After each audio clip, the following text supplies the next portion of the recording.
Tonight, we're going to explore something truly special, something that has amazed people for thousands of years.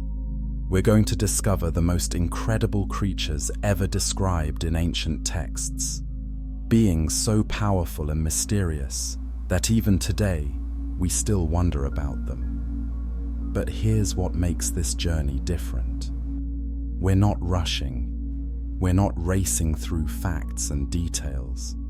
Instead, we're going to walk slowly through these stories, like taking a peaceful evening stroll through a museum filled with wonders. Each step reveals something new. Each moment brings a gentle discovery. You see, these creatures weren't just monsters or legends. They were signs, messages, ways for ancient people to understand the incredible power and creativity that shaped our universe. When we look at them tonight, we'll see more than just big animals or scary beasts. We'll see meaning, purpose, beauty hidden in unexpected places. As we move through each story, you might feel your breathing slow down. That's perfect. You might feel your thoughts drifting. That's exactly right. This journey works, whether you hear every single word or whether some parts float by like clouds on a summer afternoon. There's no test at the end, no details you must remember, just stories that have survived thousands of years, waiting patiently to be told again. Some of these creatures lived in water so deep that sunlight never reached them. Others walked on land that shook with each footstep. Some flew through ancient skies. Others appeared only in visions, showing prophets what was coming for the world. Each one has something to teach us. Each one reveals a piece of a bigger picture. And here's something beautiful to think about. As you listen tonight, you're connecting with people from long, long ago. People who sat around fires, who wondered about their world, who looked up at stars and asked the same questions we still ask today. Where did we come from? What else is out there? What powers exist beyond what we can see and touch? Before we meet our first creature, let me paint you a picture. Imagine the world thousands of years ago. No cars, no phones, no electric lights. When the sun went down, darkness was truly dark. And in that darkness, around small fires, people told stories. Stories about what their ancestors had seen. Stories about creatures that proved the world was bigger and stranger than anyone could imagine. These stories traveled across generations. Grandparents told parents, parents told children, children grew up and told their own kids. And slowly, over centuries, these accounts became part of humanity's oldest texts. They were written down, preserved, protected, because people knew they were important. They knew future generations would need these reminders that our world contains mysteries we're still trying to understand. Now, you might be wondering which creature we'll meet first. That's coming very soon. But before we get there, I want you to think about something. What makes a creature truly mighty?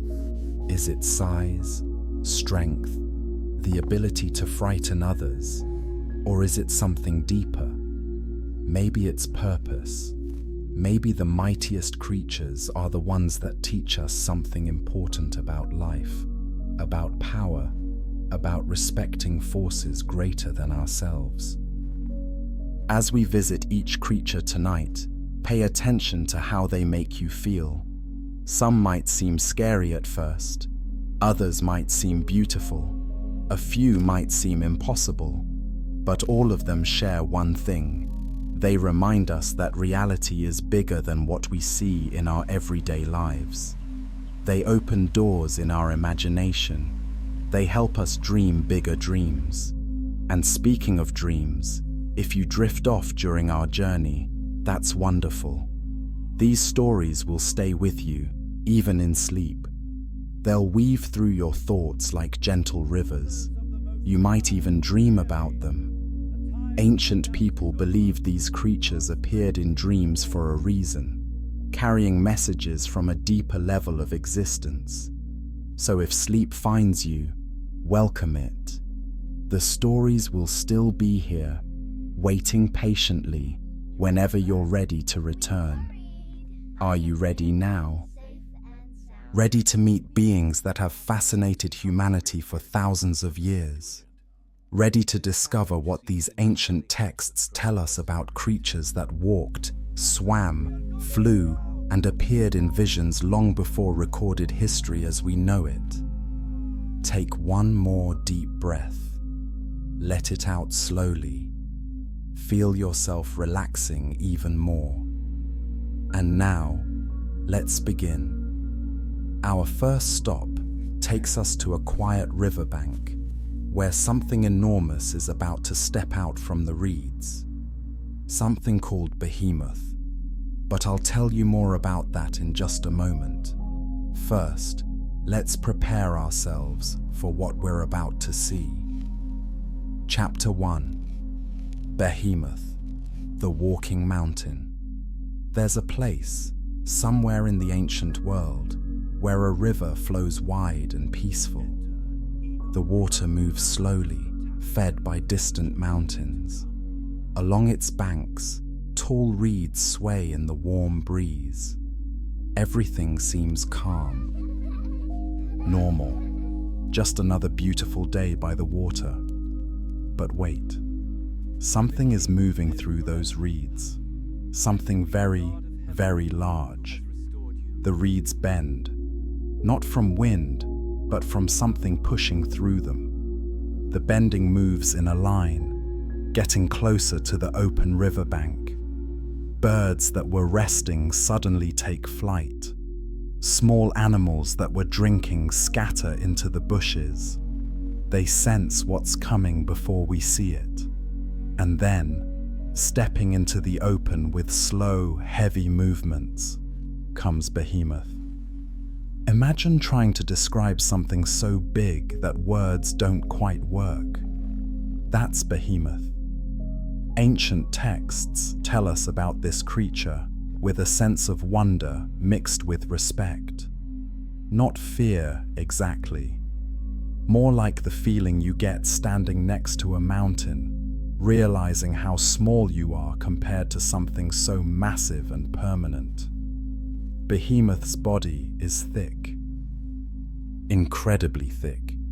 His skin looks tough, like it's been tested by time itself. Some ancient writers said it resembled bronze, that dark, strong metal that doesn't easily break or bend. His muscles don't just move under his skin. They roll like heavy waves, like watching slow-motion water flowing under a flexible surface. When Behemoth walks, each step makes the ground respond. Not a dramatic earthquake, but a solid thud that you feel through your feet if you're standing nearby. Dust puffs up around his feet. Small stones shift. The earth acknowledges his presence. But here's what really captured people's imagination. His tail. Oh, his tail. The ancient text says something beautiful about it. It says, Behemoth moves his tail like a cedar. Now think about a cedar tree. Tall, strong, thick trunk. When you picture Behemoth's tail being like that, you understand this isn't just any tail. This is a tail with power, with weight, with presence. Can you imagine? A tail so strong it compares to a whole tree. When Behemoth swings it slowly from side to side, it moves through the air with force. If it brushed against a rock, the rock might crack. If it swept through water, waves would spread in all directions. His legs are like pillars. You know those huge stone columns that hold up ancient temples? That's what people compared Behemoth's legs to. Standing strong, completely steady, capable of supporting enormous weight without trembling or bending. The text tells us his bones are like tubes of bronze, his limbs like iron bars, every part of him built to last, built to endure, built to show strength in its purest form. Now, let's talk about his face for a moment. Behemoth isn't trying to frighten anyone. He's not aggressive or mean. His eyes, though small compared to his massive body, have a calm quality to them. They're often described as golden or amber, catching the sunlight in a way that makes them glow softly. When Behemoth looks at something, there's no anger there, just awareness, just being. When he's hungry, Behemoth eats plants, lots of plants. He moves to areas with thick grass and vegetation, and he grazes peacefully. The ancient texts mention that he eats grass like an ox, but of course, much, much more of it. Imagine how much grass a creature that size would need. He probably spent a good part of every day just eating, slowly moving through fields, pulling up plants with barely any effort. And water. Behemoth loves water. The ancient text tells us something interesting about this. It says when he drinks from the river, the water level changes. It rises up to his chest. Think about that. He's so large that when he walks into the river to drink or cool off, the water has to rise just to reach the middle of his body. He stands there, totally peaceful, while the river flows around him. Sometimes Behemoth would lie down in the river during hot days. The current would flow over his back, cooling his bronze-like skin. The reeds and lotus plants would provide shade. He would rest there, comfortable, part of the natural world, yet also something beyond it. Here's a question worth thinking about as you relax. Why would ancient texts include such detailed descriptions of a creature like Behemoth? What were they trying to tell us? Maybe they wanted us to understand that strength doesn't have to be violent, that power can exist peacefully, that the biggest, strongest things in creation don't need to prove anything to anyone. They just are. Behemoth teaches us about confidence that comes from simply existing. He doesn't fight. He doesn't attack. He doesn't need to. His presence alone commands respect. There's something beautiful in that, don't you think? The idea that true strength is quiet, calm, certain of itself. If you saw Behemoth today, what would you feel?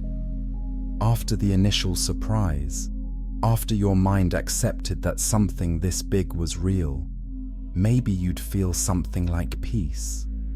Standing near something so solid, so unmovable, so completely comfortable in its own existence, might actually be calming, like standing next to an ancient tree or a massive boulder. These things remind us that we're part of something larger, something that was here before us and will continue after us. The ancient writers who described Behemoth wanted future generations, including us, to remember that creation is full of wonders. That power comes in many forms, and that sometimes the most impressive strength is the kind that simply exists, peacefully, powerfully, like a walking mountain beside a quiet river. Now, as Behemoth slowly walks back into the reeds, disappearing into the landscape he came from, we prepare to meet our next creature. But this one is very different indeed. While Behemoth represents peaceful strength on land, our next creature rises from a place much darker, much more troubling. But before we go there, take a moment. Breathe. Let the image of Behemoth settle in your mind. A gentle giant by the river, a reminder that power and peace can exist together. When you're ready, we'll journey to the sea, to deep, dark waters, where something is about to surface. Chapter 2. The Beast from the Sea. 7 heads of power. The ocean is different from a river. Rivers are friendly. You can see their banks. You know where they begin and end. But the ocean keeps secrets. Deep, dark secrets in places where no light reaches. In places where the pressure is so great that most creatures cannot survive. And it's from these depths that our next creature emerges. The first beast. The beast from the sea. Imagine you're standing on a beach. The day started normal, sunny, waves rolling in with their usual rhythm. But then you notice something. The waves change. They're coming in harder now, faster. The water looks darker somehow, and there's a feeling in the air. That feeling you get right before a storm, when everything gets very quiet and you know something big is about to happen. That's when you see it. Far out, where the deep water begins, the surface starts to bulge. Something is rising, something enormous. Water pours off it in sheets as it lifts higher and higher, breaking through the surface of the sea like it's tearing through a curtain. The first beast has arrived. Now, here's where this creature gets truly strange. Remember how Behemoth had one head, one body, everything connected in a way that made sense? The first beast doesn't work like that. This creature seems to break the rules of nature. It seems impossible. Yet the ancient text describes it in clear detail. 7 heads. Count them. 7. Not one head with 7 faces. 7 complete heads, each one its own separate thing, yet all connected to the same body. Can you picture that? It's difficult, isn't it? Our minds struggle to imagine how that would even work. But stay with me. Each head is different. The first head might be ancient-looking, with scarred skin and eyes that have seen countless centuries pass. The second head looks younger, more fierce, with sharp features and aggressive energy. The third head has smooth, dark skin, almost snake-like, with eyes that watch everything carefully. The fourth head seems to shimmer, like looking at something through water, and on it goes, each head with its own personality, its own way of looking at the world. And here's something that made ancient people especially uncomfortable. On each head, written somehow, are names. Names of blasphemy, the text tells us. Words that go against everything holy and good. These aren't random decorations, they're declarations, statements of opposition. Each head literally carries words that challenge divine authority. But wait, there's more. Rising from these 7 heads are 10 horns. long curved horns that spiral upward, and on each horn sits a crown. Not pretty crowns like you'd see in a fairy tale. These crowns look heavy, dark. They don't reflect light in a pleasant way. They seem to absorb it, making everything around them feel a little colder. 10 crowns, 7 heads, 1 body. But what a body it is. The text tells us this body combines parts from different animals. The torso is like a leopard. Think about a leopard's body, sleek, powerful, built for speed and hunting. That spotted coat that helps it blend and disappear. Now make that much, much larger. That's the beast's torso. But the feet aren't like a leopard at all. They're like a bear's feet, large, heavy, with thick claws that can grip and tear. When this beast walks, those feet make deep impressions in whatever surface they touch. Their feet built to crush, to hold ground, to never slip or fail. And then there's the mouth. The text specifically mentions this. It says, "His mouth was like the mouth of a lion." Now we've all seen pictures of lions.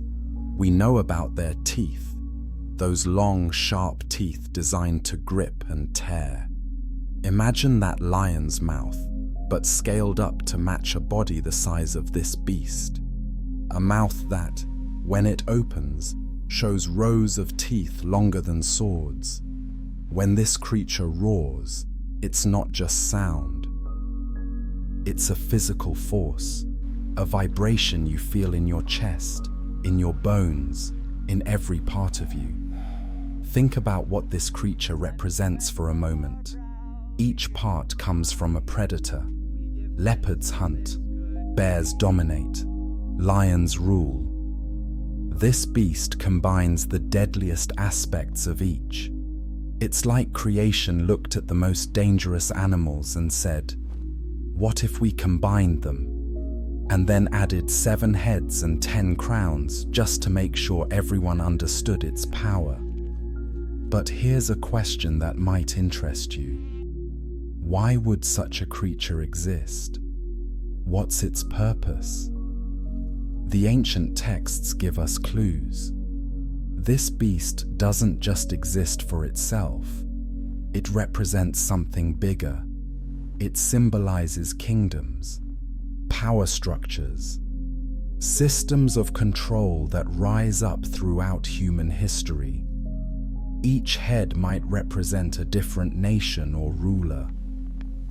Each horn might symbolize a different kind of authority. When people in ancient times heard about this beast, they understood it wasn't just a description of some random monster.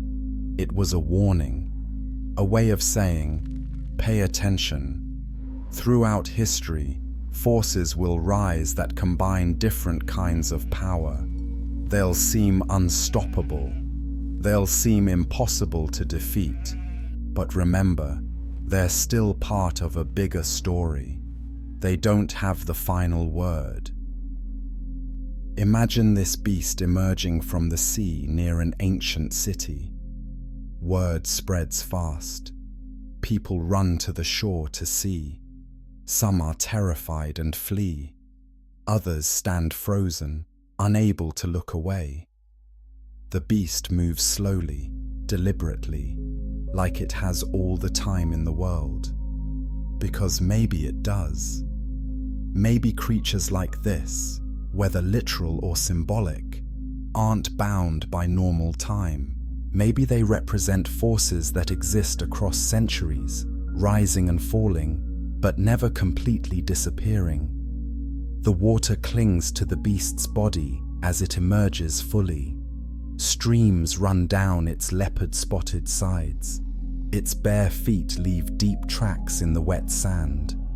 The 7 heads move independently, some looking left, others right, one looking behind, another focused ahead. It's always watching, always aware, Nothing escapes its notice. And those names written on the heads, those blasphemous names, they shimmer in a sickly light, like they're written in something that glows. Each name is a challenge, a statement that this beast doesn't bow to higher authority. It claims authority for itself. Each crowned horn represents power it believes it owns, power it intends to use. But here's something comforting to remember as we picture this frightening creature.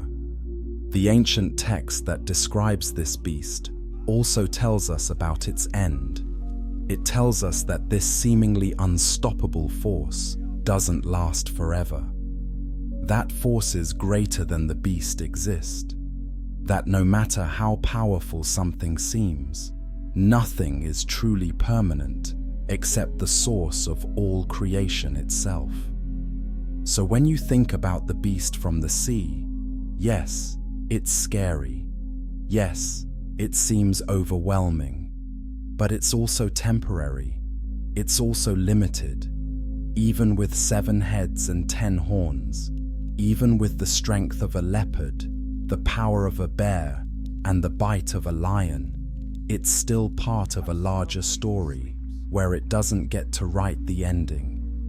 Now, the beast starts moving up the beach, away from the water. Its multiple heads scan the horizon. Its crowned horns catch the light, and somewhere, another creature is preparing to appear. One that looks innocent, but hides something darker. One that seems gentle, but speaks with a dragon's voice. We'll meet that creature soon. But first, breathe. Let the image of this multi-headed beast settle. Scary, yes, but also a reminder that even the most powerful forces in history have limits. Ready for the next part of our journey? Then let's continue. The beast from the sea may have been terrifying, but what comes next is even more dangerous, because it hides what it truly is. Chapter 3: The Deceptive Lamb. Beauty, hiding darkness. Sometimes the most dangerous things don't look dangerous at all. They look safe, beautiful, trustworthy. This is a lesson humans have learned over and over throughout history. Not everything scary announces itself with roars and sharp teeth. Sometimes, danger wears a gentle face. That brings us to our next creature, the second beast, or as some call it, the beast from the earth.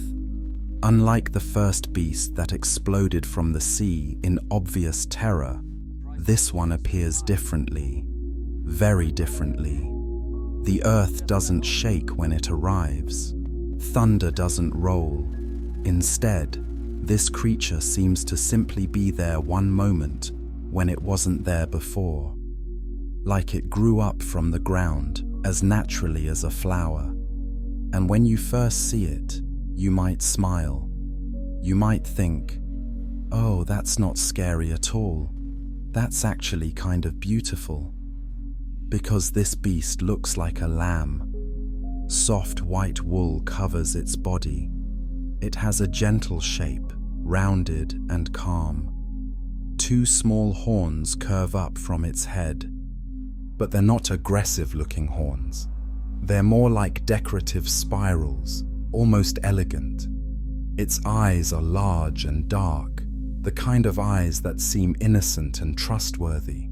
When it moves gracefully, with quiet steps that barely make a sound. If you saw this creature in a field, you might want to pet it.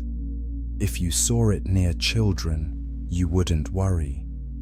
Everything about its appearance says safe. Everything about it whispers, trust me. But here's where everything changes. This creature opens its mouth to speak, and when it does, the voice that comes out doesn't match the body at all, not even close. The ancient text tells us clearly. This beast had 2 horns like a lamb, but spoke like a dragon. That voice is deep, rough, carrying heat and smoke. When words come out, they don't sound like they're coming from something gentle. They sound like they're rising from a cave filled with fire. Each word has weight, pressure, command. It's the voice of something that demands obedience, that doesn't request but requires. Can you imagine how disturbing that would be? Looking at something that appears completely harmless, then hearing that voice. It would make your stomach drop. It would make your mind scramble to understand how these 2 things go together. Gentle body, dragon voice. It doesn't make sense. And that's exactly the point. This second beast teaches us something important about deception. Real deception doesn't announce itself. It doesn't wear a sign saying, "I'm going to trick you." Instead, it looks like something you'd normally trust. It uses appearances to get close, to lower your guard, to make you believe you're safe when you're not. Think about the symbolism here. Lambs represent innocence in many cultures. They're symbols of purity, gentleness, sacrifice. When people see a lamb, they think of fields and peace and safety. So when something dangerous takes the form of a lamb, it can get much closer than it could if it looked frightening. And those small horns, they're not like the 10 crowned horns of the first beast. These horns are subtle. They add to the illusion of harmlessness. "Look," the creature seems to say through its appearance. "I'm just a simple lamb. I have small horns. Nothing to fear here. Come closer." But that voice, oh, that voice tells the true story. Dragons in ancient texts represent chaos, destruction, and opposition to divine order. A dragon's voice carries all of that. It's a voice that corrupts, that tempts, that leads astray. And when that voice comes from something that looks safe, the danger multiplies. Here's something interesting to consider. Why would this second beast exist alongside the first beast? They seem so different. One is obviously terrifying. The other hides its true nature. Maybe the ancient text is telling us that danger comes in 2 forms. Sometimes it's obvious, and we can recognize it and run. But sometimes it's disguised, and that's when we're most vulnerable.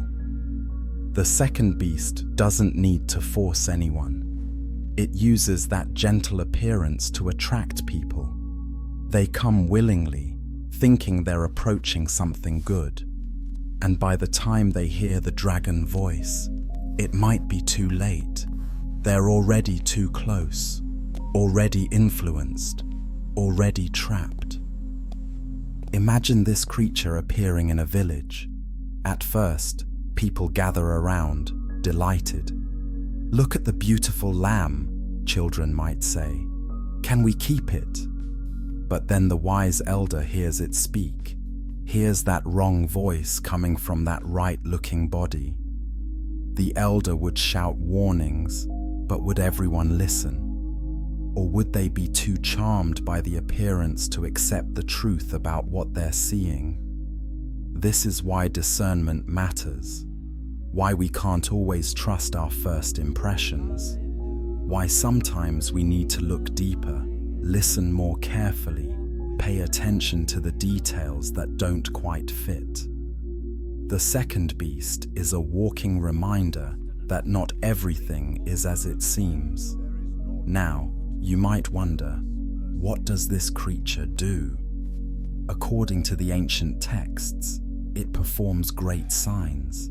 It makes fire come down from the sky. It performs miracles that amaze people, that make them believe in its power. And all the while, it looks like an innocent lamb. All the while, it speaks with that dragon voice, leading people away from truth and toward deception. But here's something comforting. The text that warns us about this beast also gives us the ability to recognize it. By describing its true nature, by telling us about the mismatch between appearance and voice, the ancient writers gave future generations a tool. They said, "You'll know it by this sign: gentle outside, dangerous inside. Watch for that combination. Don't be fooled." And maybe that's one of the most important lessons from these ancient creature descriptions. They're not just stories meant to scare us. They're warnings meant to prepare us. They're teaching tools designed to help us recognize patterns of danger, whether those dangers are literal creatures or the symbolic forces they represent. As the second beast stands in the field, looking peaceful, while its dragon voice echoes across the land, we remember that wisdom means looking beyond surfaces. It means trusting our instincts when something feels wrong, even if it looks right. It means being careful, aware, and thoughtful about what we allow into our lives. Now, let's leave this deceptive creature behind and journey to a very different place. From dry land, we're going back to water, but not the surface this time. We're going deep, deeper than light reaches, to the home of perhaps the most famous creature in all ancient texts. The king of the deep is waiting. Can you hear the water moving? Can you feel the pressure building? Something enormous is stirring in the darkness below, something called Leviathan. But we'll learn about that mighty creature in just a moment. First, let these thoughts about the second beast settle. Remember the lesson. Not all danger looks dangerous. Sometimes it looks like the safest thing in the world. Chapter 4. Leviathan, King of the Deep Waters. If you've ever stood at the edge of the ocean and looked out at the waves, you've probably felt something. Maybe wonder, maybe peace, maybe a little bit of fear at how big and deep and mysterious the ocean is. Now multiply that feeling by 100, and you're starting to understand what ancient people felt when they thought about Leviathan. Leviathan isn't just another sea creature. Leviathan is the sea creature.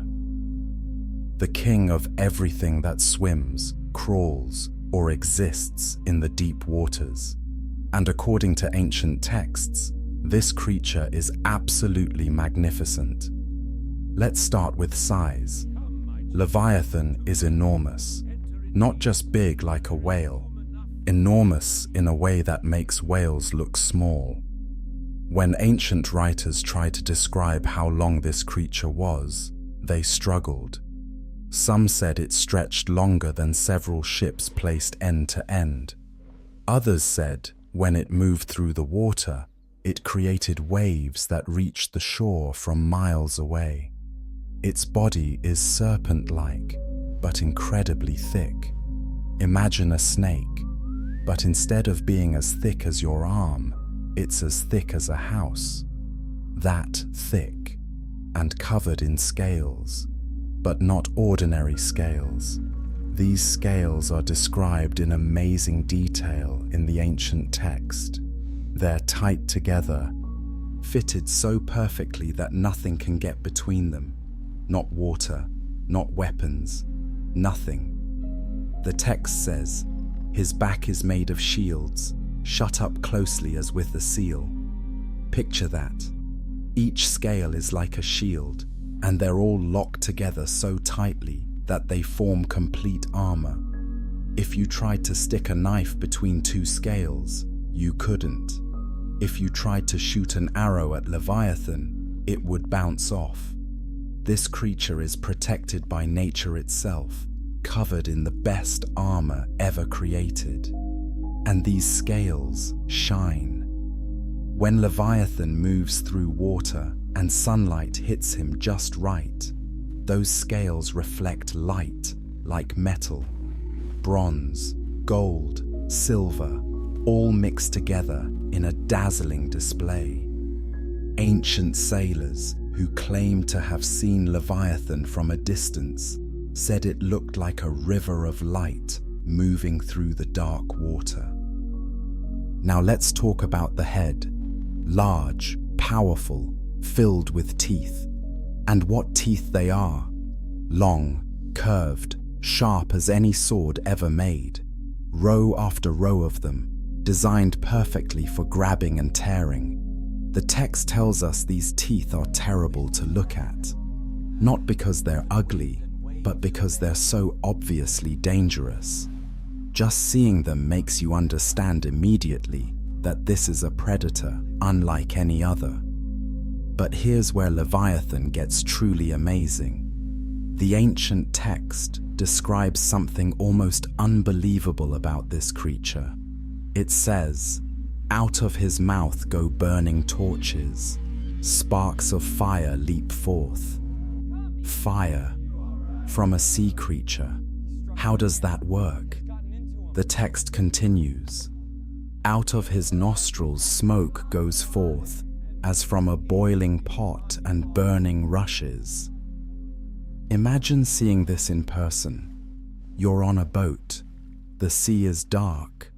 Suddenly, you see smoke rising from the water, then sparks, then actual flames shooting out across the waves. And underneath all of that, moving slowly, confidently, is Leviathan. His eyes glow like coals in a forge. His breath creates clouds of steam when it hits the cold ocean air. He is fire and water combined, an impossible creature that shouldn't exist but does. Some ancient people believed Leviathan's fire-breathing ability came from gases created in his body, gases that ignited when they hit air. Others thought it was supernatural, a gift from creation itself to make this creature truly unstoppable. Either way, the image is clear. This is not something you want to meet in the open ocean. Let's talk about his tail for a moment. Unlike Behemoth's cedar-like tail, Leviathan's tail is built for swimming. Long, powerful, flexible.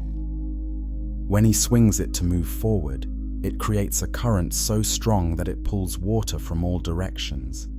Fish get swept up in these currents. Sometimes boats do too. Ancient sailors told stories about ships that vanished when Leviathan passed too close, pulled under by the force of his movement. The text says something beautiful about Leviathan's wake. It says, "He makes the deep boil like a pot." When this creature moves quickly through water, the turbulence he creates makes the surface churn and foam. From above, it looks like the ocean is boiling. White foam spreads behind him in a wide trail. He makes a path shine after him, the text continues. That churning, foaming water catches light and seems to glow, creating a shining road across the dark sea. Here's something to think about as you relax and listen. Why would ancient texts spend so much time describing this creature in such detail? The Book of Job dedicates an entire chapter to Leviathan. An entire chapter. That's a lot of attention for one creature. What's the message? Maybe it's about humility, about remembering that humans aren't the most powerful things in creation. The text actually says this directly. It asks, "Can you draw out Leviathan with a fishhook?" The obvious answer is no. You can't catch this creature. You can't control it. You can't defeat it. It exists beyond human power. And maybe that's okay. Maybe part of wisdom is accepting that some things are beyond us. That creation is vast and contains wonders we'll never fully understand or control. Leviathan represents that vastness, that mystery, that humbling truth that we're small in a big, big world. But here's what's also interesting. Despite being so powerful and dangerous, Leviathan isn't described as evil. It's not a villain in the story.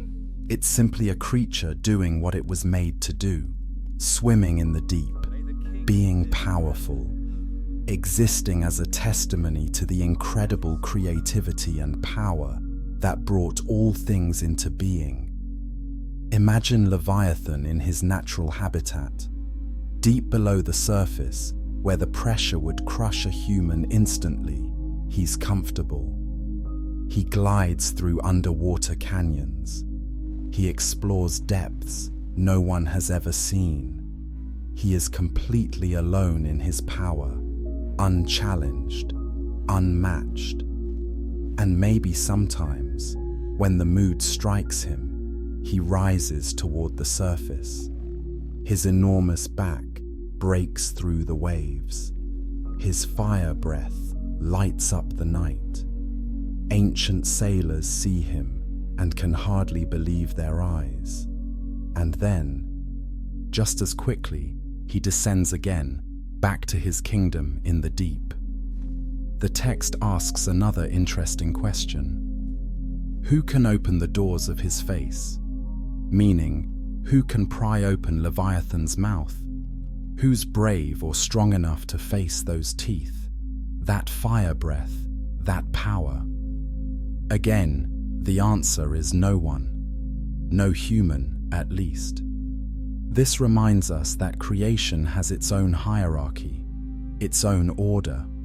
And at the top of the ocean's hierarchy sits Leviathan, a creature so mighty that the ancient text says, "On earth there is nothing like him. Nothing compares. Nothing comes close."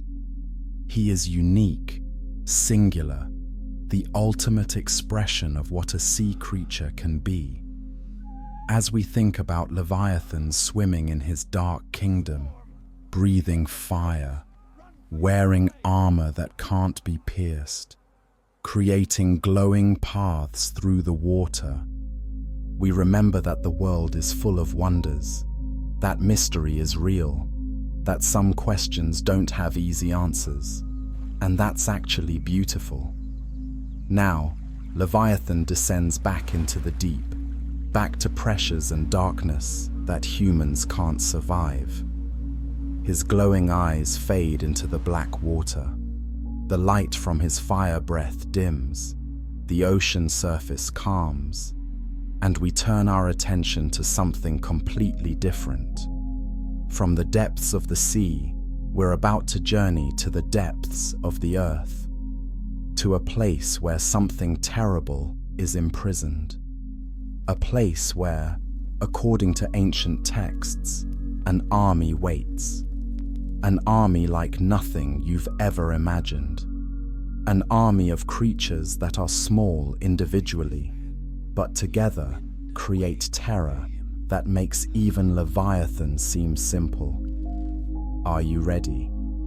Then let's open the abyss and see what flies out. Chapter 5. The Locust Army. When small becomes terrible. Most of the creatures we've talked about so far are big. Behemoth, massive. The beasts, huge. Leviathan, enormous. But now we're going to discuss something different. Something that proves you don't need to be big to be terrifying. Sometimes, terror comes in small packages. especially when there are millions of them. Welcome to the story of the locust army from the apocalypse.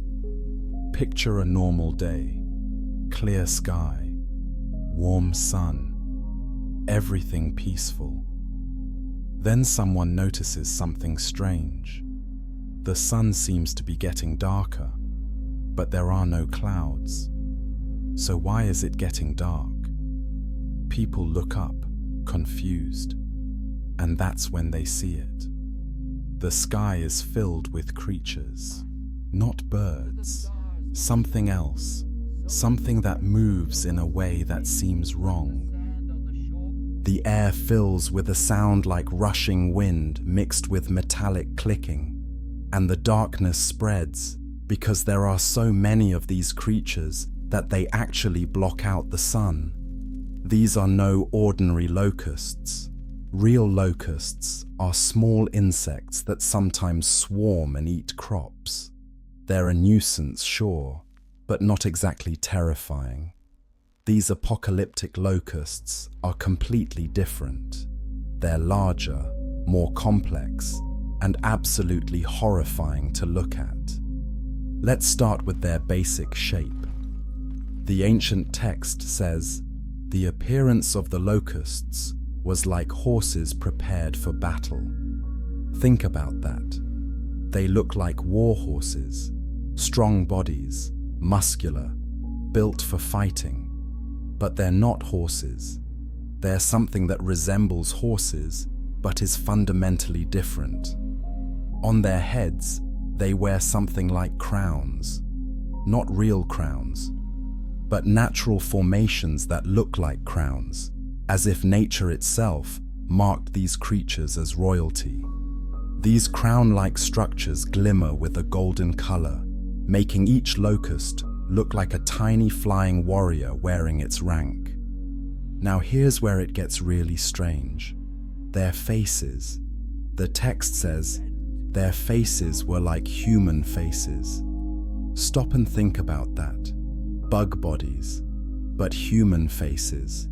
Can you picture it? Features that look almost like a person, with recognizable eyes, nose, mouth, but stretched and twisted to fit on an insect head. It's deeply unsettling because it's almost familiar, but wrong enough to create immediate discomfort. And they have hair.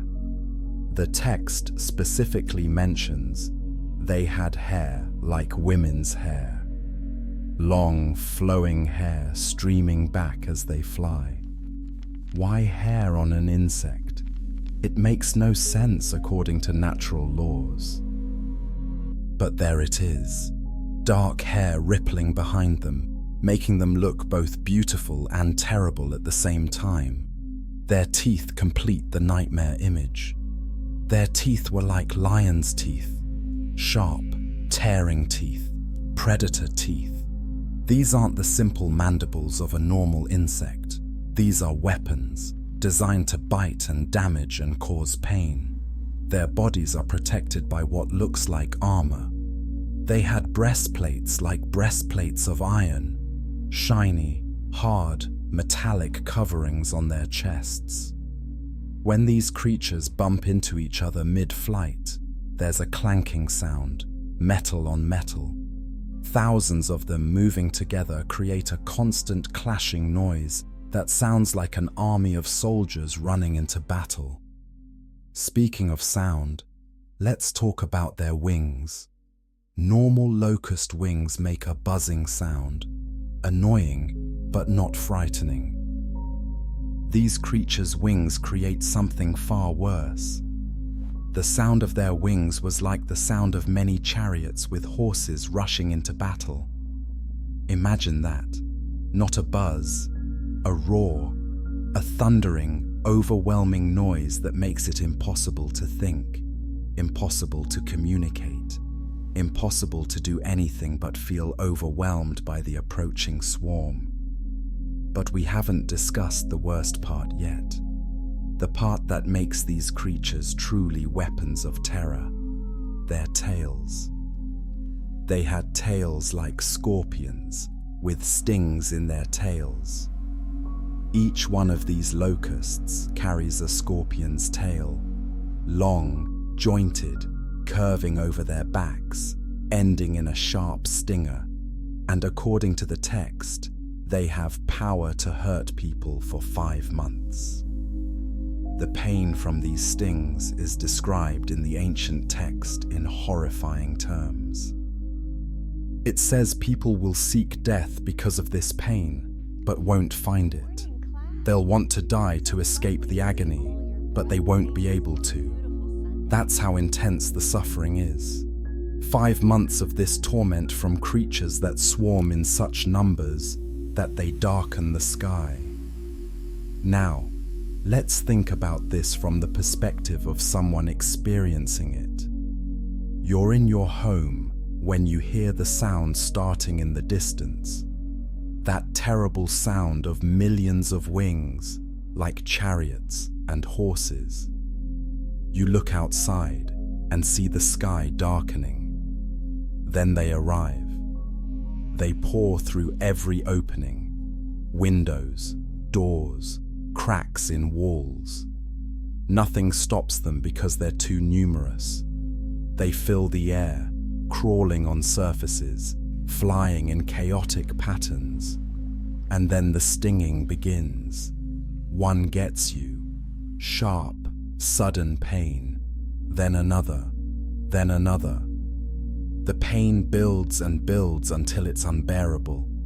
And you know, because the ancient text told you that this will last for 5 months. 5 entire months. But here's something important to understand. These locusts don't attack randomly.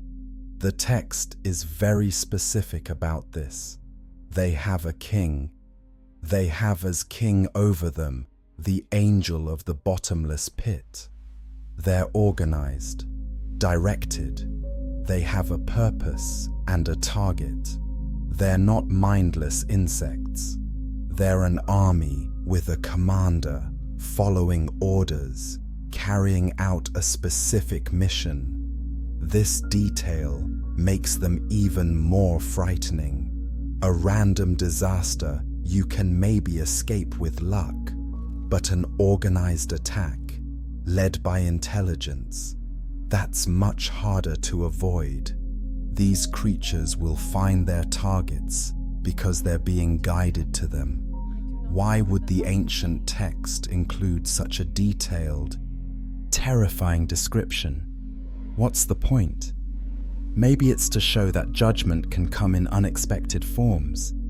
We might prepare for big, obvious threats. But what about threats that fly through the air in swarms?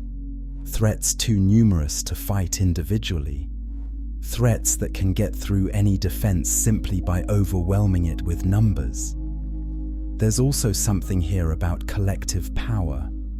One of these locusts might not seem that dangerous, but millions of them together, unstoppable. It's a reminder that we shouldn't underestimate things just because they're small. When small things work together with purpose and direction, they can accomplish what large things cannot. Imagine the sound fading as the swarm moves on to another location. The darkness lifts as the sky clears. People emerge from hiding, traumatized, still feeling the pain from the stings. They look at the direction the swarm flew and feel relief that it's gone, but also dread knowing it will return somewhere else. Knowing that for 5 months, this terror will move across the land. The locust army teaches us about power in numbers, about the importance of being prepared for unexpected threats, and about how suffering can come from sources we never anticipated. It's a humbling reminder that size isn't everything, that sometimes the smallest creatures can cause the greatest pain. Now, as the last sounds of those terrible wings fade into the distance, we prepare to meet creatures that are completely different again. From small and numerous, we're going to something singular and holy, something that exists not to torment, but to serve, not to hurt, but to guard and protect.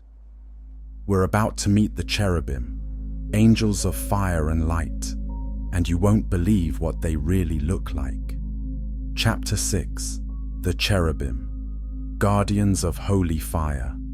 When most people think of angels, they picture beautiful humans with wings, peaceful faces, white robes, maybe a halo. That image comes from centuries of art and stories. But the actual descriptions in ancient texts, they're nothing like that. Nothing at all. Let's talk about the cherubim. These aren't cute little baby angels floating on clouds. These are powerful, magnificent, completely overwhelming beings that exist to serve and protect the divine presence. The prophet Ezekiel saw them and wrote down exactly what he witnessed. His description is so detailed and so strange that even today, people struggle to fully picture what he's describing. But let's try together. First, their basic form. They appear somewhat human-shaped, but only somewhat.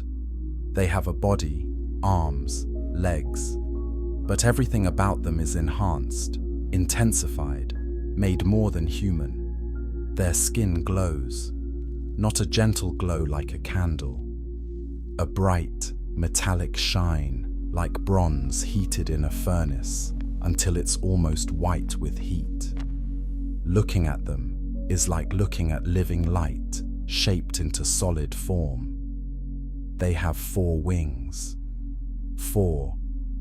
2 wings extend upward, and when they come together, they can touch the wings of other cherubim flying nearby. The other 2 wings fold down and cover their bodies, like wearing a cloak made of feathers. When these wings move, they create sound, but not a gentle flapping. The text says the sound is like the sound of many waters, like standing next to a waterfall, like hearing the ocean during a storm. Powerful, overwhelming sound that makes everything else seem quiet. Now, here's where it gets really unusual. The faces. Each cherub has 4 faces. 4, not 4 heads, but 4 faces arranged around one head, each looking in a different direction. One face looks forward, one looks backward, one to the left, one to the right. No matter which way you approach a cherub, it's looking at you. It can see everything, all at once, with no blind spots. And each face is different. One face is human. One is a lion. One is an ox. One is an eagle. 4 faces, representing 4 different aspects of creation. The human face shows intelligence and reasoning. The lion face shows courage and kingship. The ox face shows strength and service. The eagle face shows swiftness and height. Why 4 faces? Maybe to show that these beings are complete, whole, able to understand and respond to everything. They don't need to turn their heads to see danger. They don't need to reposition to know what's happening. They see all, know all, respond to all. Under their wings, hidden from normal view, they have hands, human-like hands. This detail is interesting because it shows they're capable of action, of doing things, of interacting with the physical world when needed. They're not just observers, they're actors, able to reach out and affect what happens around them. Their legs are straight, firm, ending in feet that look like calves' feet. But these feet shine like polished bronze. When they stand, they don't wobble or shift. They're completely stable, completely solid, like they're made of metal rather than flesh. Around them, accompanying them, are wheels. This is one of the strangest parts of Ezekiel's vision. He describes wheels within wheels, covered in eyes. Yes, eyes. All around the rims of these wheels are eyes, watching, seeing. The wheels move with the cherubim, going wherever they go. They don't turn like normal wheels. They can move in any direction instantly because they're wheels within wheels, able to rotate on multiple axes at once. And these wheels full of eyes? They represent awareness, all-seeing observation. Nothing happens near a cherub that isn't noticed, isn't known, isn't understood. The cherubim are often surrounded by fire, not fire that burns like in a fireplace. Living fire. Fire that moves with intelligence. Fire in colors not usually seen in normal flames. Blues, greens, whites so bright they're almost painful to look at. This fire moves between the cherubim, connecting them, energizing them. Sometimes lightning flashes out of this fire, quick and bright. When cherubim move, they don't walk slowly like humans. The text says they ran and returned like a flash of lightning. Here one moment, gone the next, appearing somewhere else instantly. They move at the speed of light, of thought, of pure energy. Now what do these incredible beings do? They're guardians, protectors. The very first time cherubim appear in ancient texts, they're placed at the entrance to the Garden of Eden with a flaming sword that turns in all directions, guarding the way. They protect what is holy. They stand between the sacred and the ordinary. They make sure that what should remain separate stays separate. They also appear in the most holy places, represented in the ancient temple.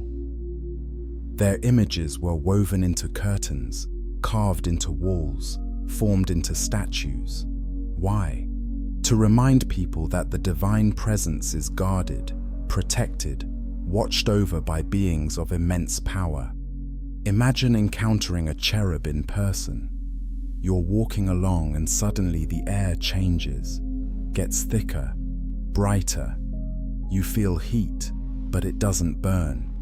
You hear sound like rushing water, and then you see it. This magnificent being with 4 faces looking at you all at once, with wings that sound like waterfalls when they move, with skin like glowing metal, with wheels full of eyes spinning beside it, with fire moving around it. Your first instinct would probably be to fall down, not because someone told you to, but because your body would just give up trying to stand. The sheer presence, the overwhelming reality of something so far beyond human experience would be too much. You'd end up on your face, barely able to breathe, completely overwhelmed. And that's appropriate. These beings exist so close to the divine that some of that glory reflects from them. They've spent so long in the presence of holiness that they carry it with them, like perfume clings to someone who works in a flower shop. The cherubim remind us that the universe contains beings we can barely comprehend. That power comes in forms beyond our imagination. That guardians exist who are absolutely committed to their purpose, who cannot be distracted or defeated or discouraged. There's something comforting in that, actually. Yes, they're overwhelming to imagine, but they're also loyal, dedicated, faithful to their purpose. In a universe that sometimes seems chaotic, the cherubim represent perfect order, perfect service, perfect dedication. Now, as we watch these magnificent beings move away, their four faces watching us even as they go, their wings creating that sound of many waters, we turn to something very different again. From beings of pure holiness and light, we're going to look at creatures that walked the earth in physical, solid, undeniable reality. We're going to talk about the giants, beings who made humans look like children, beings who left footprints so deep that some people believe they can still be found today. Get ready, because the era of giants was both amazing and terrifying. Chapter 7. Giants. When humans walked among titans, have you ever stood next to someone really tall and felt small? Maybe they were 6.5 feet tall, and you had to look up to make eye contact. Now imagine that person was 3 times that size. Imagine looking up and up and up, and still not reaching their shoulder. That's what it was like when giants walked the earth. The ancient texts don't treat giants as myths. They talk about them as real beings who lived, ate, fought, and died. They give measurements, names, locations. These aren't vague stories. These are historical records, written by people who either saw giants themselves or talked to people who did. Let's start with the most famous giant, Goliath. Everyone's heard of David and Goliath, but we often forget just how big Goliath was. The text tells us he was over 9 feet tall. 9 feet.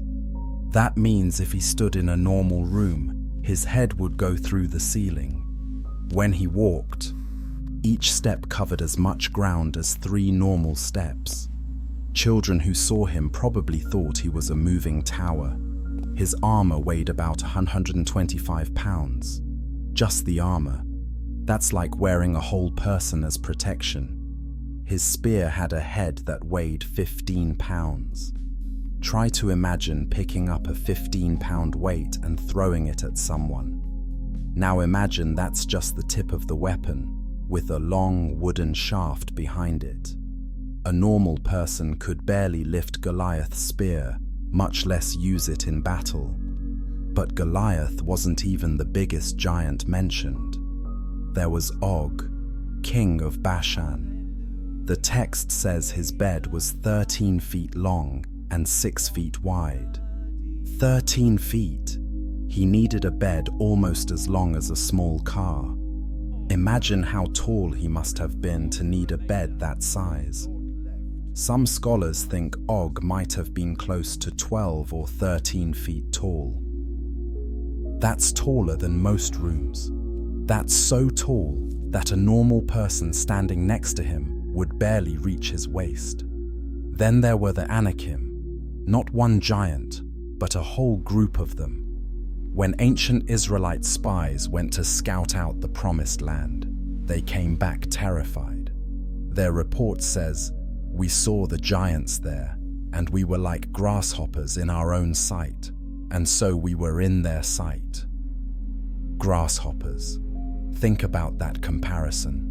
A grasshopper next to a human is tiny, barely noticeable. That's how these spies felt next to the Anakim. These weren't just tall people. These were beings of completely different scale, different mass, different presence. What did these giants look like beyond just their height? Well, everything about them was proportionally large. Hands that could wrap completely around a normal person's body. Feet that left prints deep enough to pool water. Heads that were huge, with thick bones, heavy brows. Their voices would have been deep, powerful, carrying across great distances. Their strength was legendary. One ancient text talks about giants who could pick up boulders that would require dozens of normal men to lift, who could tear down fortified walls with their bare hands, who could run for days without getting tired because their legs were so long, each step carried them so far. Some of the giant clans had names that sound fearsome even today. The Rephaim, the Emim, the Zamzumim, each name carrying stories of encounters, battles, settlements destroyed. Ancient people both feared and respected these beings, feared their power, respected their presence, and the challenge they represented. Now, where did giants come from? This is where the ancient texts get mysterious. The book of Genesis mentions the Nephilim, which many scholars connect to the giants. It says, "The Nephilim were on the earth in those days, and also afterward, when the sons of God came into the daughters of man, and they bore children to them." That passage has puzzled readers for thousands of years. Sons of God, daughters of men, children from that union becoming giants. It suggests that giants weren't just naturally very tall humans. They were something different, a mixing of something divine or supernatural with humanity, creating beings that didn't quite fit into normal creation. Whether you take that literally or symbolically, the point is clear. Giants were seen as special, different, not quite human, even though they looked humanish. They were a category of their own. What was it like to live in a time when giants existed? Imagine being a farmer, working your field, and seeing a giant walking along the horizon. Even from far away, you could tell something was wrong about their size. They moved slower than normal people because each step was so large. But they covered ground faster for the same reason. You'd feel your heart speed up. You'd wonder, is it coming this way? If you lived in a city, you'd hear stories of giants. Travelers would come from far away with reports. 2 days west, there's a valley where giants live. Don't go there. They don't like visitors. Or, the king hired a giant to be his champion. No one can stand against him. Armies retreat when they see him. The existence of giants changed everything about ancient warfare.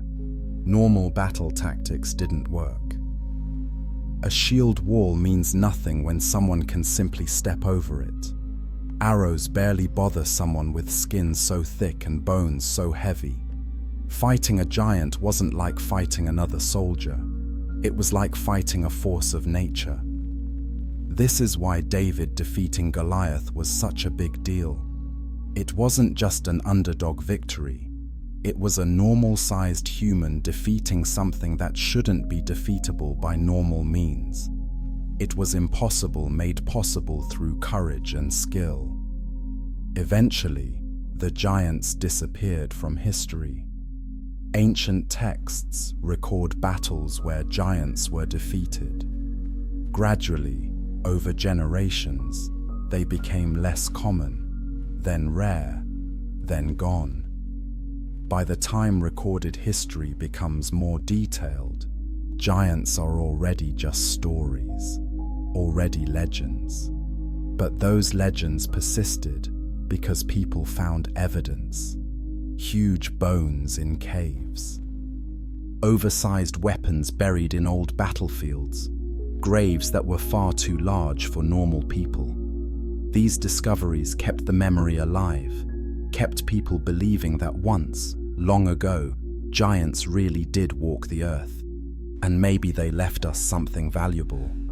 A reminder that humanity has faced incredible challenges and survived. That size and strength aren't everything. That courage and cleverness can overcome what seems impossible. That the world was once wider, stranger, more mysterious than it is now. As we watch the last giant fade into history, becoming story rather than reality, we turn to another kind of creature, one that exists in text as a symbol of chaos, of danger, of the wild forces that threaten civilization. We're going to look at biblical dragons. And no, these aren't the friendly dragons from children's movies. These are creatures of fire and destruction, creatures that represent everything dangerous and uncontrollable about nature. Let's meet them. Chapter 8. Dragons, serpents of chaos and judgment. Dragons appear throughout ancient texts in different forms, but they always represent the same basic things: power, chaos, danger, the wild forces that civilization tries to contain but never fully controls. They're described in several places, and each description adds layers to our understanding of what these creatures meant to ancient people. The ancient Hebrew word, often translated as dragon, can also mean serpent or sea monster. This tells us something important. Dragons weren't one specific type of creature. They were a category, a way of describing things that were serpent-like, powerful, dangerous, and often connected to water or chaos. Let's look at how they're described. Long, serpentine bodies. Some accounts say these bodies glittered with scales that caught light like metal, each scale overlapping the next, creating armor that couldn't be pierced by weapons of that time. When a dragon moved, its body undulated in smooth waves, graceful despite its size and power.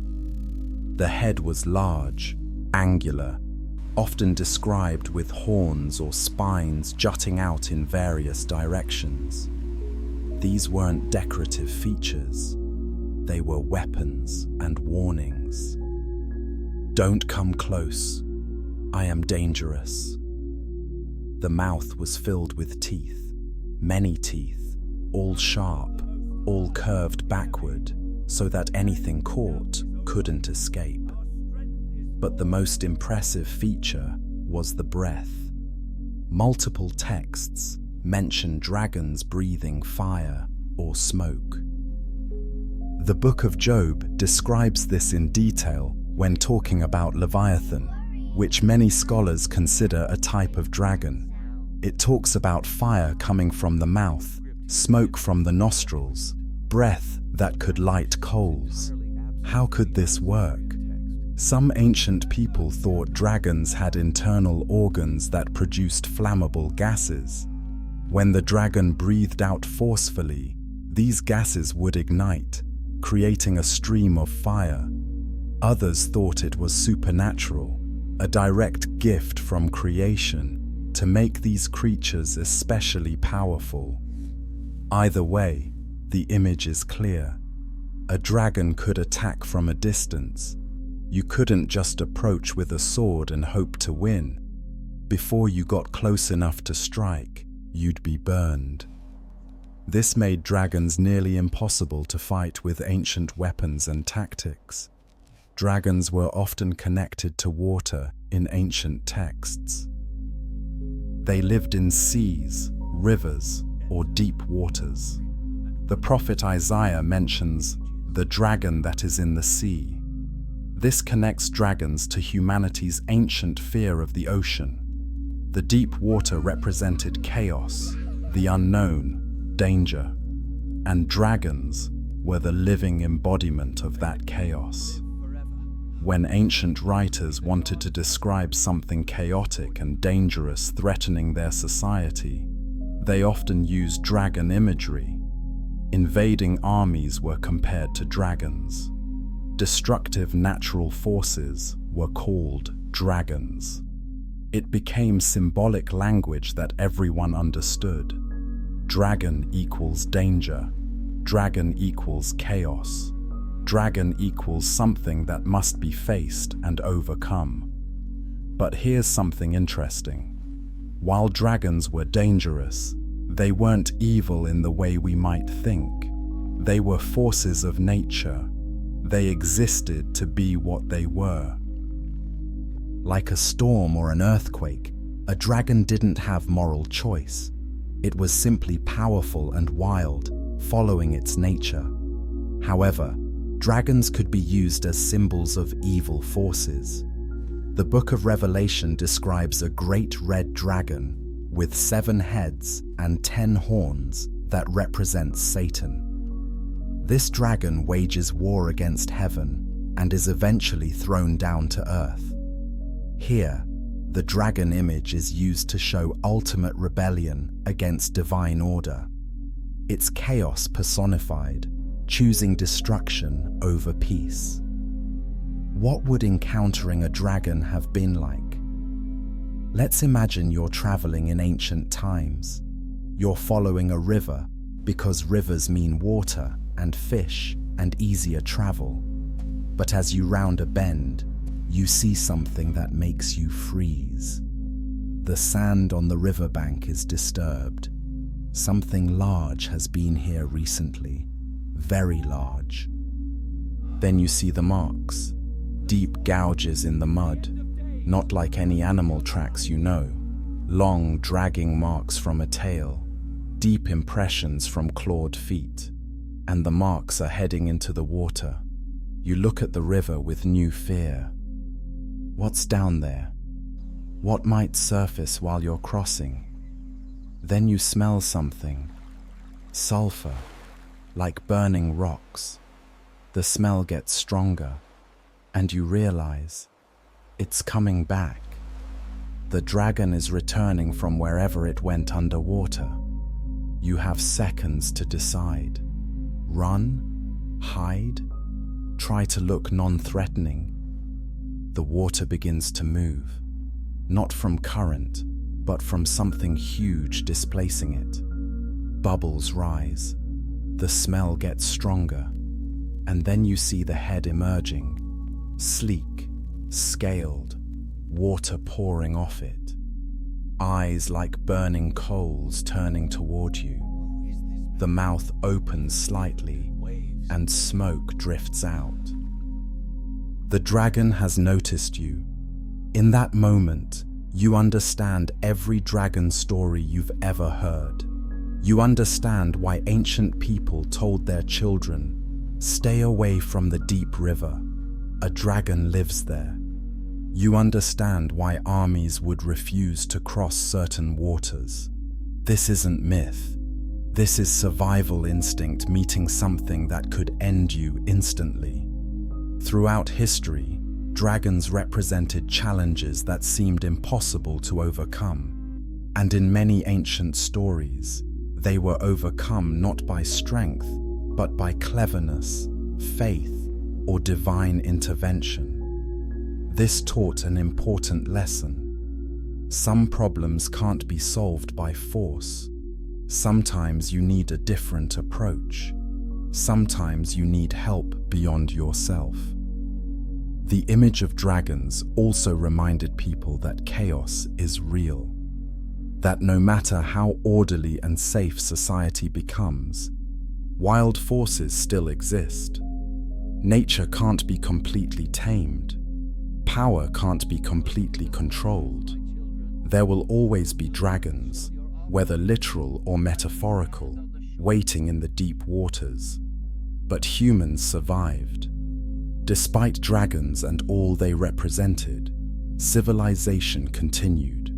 Cities were built, families grew, stories were told, and gradually the dragons faded. They became less common, then rare, then legendary. But the lessons they taught remained. Face your fears, respect power, don't underestimate danger, And sometimes, the impossible can be overcome. As the dragon in our imagination slips back beneath the water, leaving only ripples and the fading smell of sulfur, we prepare to encounter our final group of creatures. These ones are unique because they appeared in a vision showing the future. They represent kingdoms and powers that would rise in the world. They're the four beasts of Daniel, and each one teaches us something important about power, time, and destiny. Chapter 9: Daniel's Four Beasts, Kingdoms in Animal Form. The prophet Daniel had many visions, but one of the most striking involved four beasts rising from a churning sea. These weren't random creatures. Each one represented a kingdom that would rise to power in the world. Each had distinct characteristics that symbolized how these kingdoms would behave and what they would accomplish. Let's meet them one by one, understanding what Daniel saw and what it meant. The first beast rose from the water with majesty and power. It had the body of a lion, that king of animals, representing royalty and strength. But this lion was different. It had wings, eagle wings, huge, powerful wings that let it move with incredible speed. Lion representing strength and nobility. Eagle wings representing speed and ability to see from high above, understanding the whole landscape. Daniel watched as something strange happened to this first beast. Its wings were torn off. Imagine that. This powerful flying lion suddenly grounded, unable to soar anymore. And then it was lifted up and made to stand on 2 feet like a human. It was given a human heart, human understanding, human limitations. The mighty beast became more human. What does this mean? The first kingdom would be powerful and swift, conquering quickly. But over time, it would become more human, less supernatural in its power. It would develop civilization, art, culture. It would become refined. Some scholars think this represented Babylon under Nebuchadnezzar, a kingdom that started with tremendous military might, but eventually became known more for its culture and learning. The second beast was completely different. It came up from the water looking like a massive bear. Now bears are already pretty frightening animals, powerful, dangerous, unpredictable. But this bear was raised up on one side, as if preparing to strike, as if unbalanced but ready to attack with overwhelming force. And in its mouth, Daniel saw 3 ribs. Not just bones laying around, ribs held in its teeth, as if the bear had just finished eating, had just destroyed something. And a voice told the bear, "Arise, devour much flesh."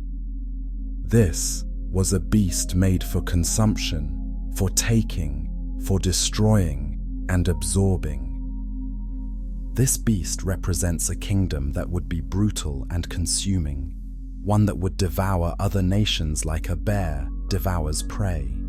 It wouldn't be quick or elegant like the first kingdom. It would be slow, heavy, but completely unstoppable. Many scholars believe this represented the Medo-Persian Empire, which was indeed slower to conquer than Babylon, but eventually controlled an enormous area through persistent, overwhelming force. The third beast broke all rules of nature. It had the body of a leopard, already one of the fastest, most graceful animals. But this leopard had 4 wings, not 2 like a bird. 4. This meant incredible speed, supernatural quickness. a kingdom that would expand faster than anyone thought possible. And it had 4 heads. 4. Each head facing a different direction, seeing everything, planning multiple campaigns at once. This beast could move in 4 directions simultaneously, conquering everywhere at once, never slowing down, never focusing on just one target. This third beast represents a kingdom that would conquer with unprecedented speed and intelligence. Most scholars agree this was Greece under Alexander the Great, who conquered most of the known world in just about 10 years. 4 heads representing the 4 kingdoms that split from Alexander's empire after his death. 4 wings representing the incredible speed of those conquests. But then came the 4th beast, and Daniel could barely describe it. He called it dreadful, terrible, exceedingly strong. It was different from all the beasts before it. It didn't look like any animal he could name. It was simply terrifying. This beast had large iron teeth. It devoured, broke in pieces, and trampled everything under its feet. It wasn't just conquering like the previous kingdoms. It was destroying, annihilating. Nothing survived its path unchanged. Where previous beasts conquered and absorbed, this beast crushed and obliterated. It had 10 horns on its head, 10 centers of power, 10 sources of authority, all connected to one beast. As Daniel watched, another horn grew up among the 10, a little horn that uprooted 3 of the others. And this little horn had eyes like human eyes, and a mouth speaking great things, boasting, claiming power, demanding attention. This 4th beast represents a kingdom unlike any before it. Many interpretations exist, but most scholars think it represents Rome, which indeed crushed and destroyed in ways previous empires didn't. Rome didn't just conquer, it transformed. It imposed its language, law, and culture so completely that even today, thousands of years later, we still feel Rome's influence. And the little horn, interpretations vary, but it represents a particular leader or power that would rise within this 4th kingdom, speaking boldly and controlling much. What's important about these 4 beasts is what they teach us about power and time. Each kingdom had its moment. Each seemed unstoppable while it lasted, but each one eventually fell or transformed. The vision reminded Daniel and reminds us that no human power lasts forever. Everything changes. Everything transitions. Imagine being Daniel, seeing these visions, one beast after another rising from chaotic waters, each more strange than the last, each representing empires that would affect millions of people over centuries. He's seeing the future in symbolic form, understanding that history follows patterns, that kingdoms rise and fall, that power shifts but never disappears completely, just changes form. The beasts rise from the sea, remember. The sea represents chaos, the unformed, the dangerous. These kingdoms emerge from chaos, organize it briefly, then sink back into chaos as the next one rises. It's a cycle, a pattern that repeats throughout history. But Daniel's vision doesn't end with the beasts. He also sees something beyond them. He sees a throne. He sees the Ancient of Days taking his seat. He sees one, like a son of man, coming with clouds and receiving an eternal kingdom that will never be destroyed. This is crucial. After showing all these temporary beastly kingdoms, the vision shows an eternal kingdom that isn't beastly at all, but human in appearance and divine in nature. The message is hope. Yes, beast-like kingdoms will rise. Yes, they'll be powerful and sometimes terrifying, but they're temporary. Something better is coming. Something that will last forever. Something that represents not chaos, but order. Not temporary power, but eternal peace. As we watch these four beasts in our imagination, one after another rising from the water, showing their various forms of power, then fading as the next emerges, we're reminded that history is long. Individual lives are short, but the story of humanity continues across generations. These visions connect us to people thousands of years ago who wondered about the same things we wonder about. Where is history going? What's the purpose? Will good eventually triumph? The beasts give us part of the answer. They show us that power is real, but temporary. That kingdoms rise and fall according to patterns that have repeated many times. That we shouldn't be surprised when new powers emerge or old ones fade. It's all part of a bigger story that was being told long before we arrived and will continue long after we're gone. And as the fourth beast finally descends back into the churning waters, as the vision fades and morning light begins to touch our understanding, we realize something beautiful. We've traveled through an incredible landscape of creatures, from peaceful behemoth by his river to terrifying beasts with multiple heads, from deceptive lambs to fire-breathing leviathan, from locust armies to holy cherubim, from ancient giants to chaotic dragons, and finally to these symbolic beasts representing the rise and fall of kingdoms. Each creature taught us something. Each one revealed a different aspect of power, creation, danger, holiness, or human history. Together, they paint a picture of a universe far more complex, mysterious, and meaningful than we often remember in our everyday lives. As our journey comes to a close, let these images settle gently in your mind.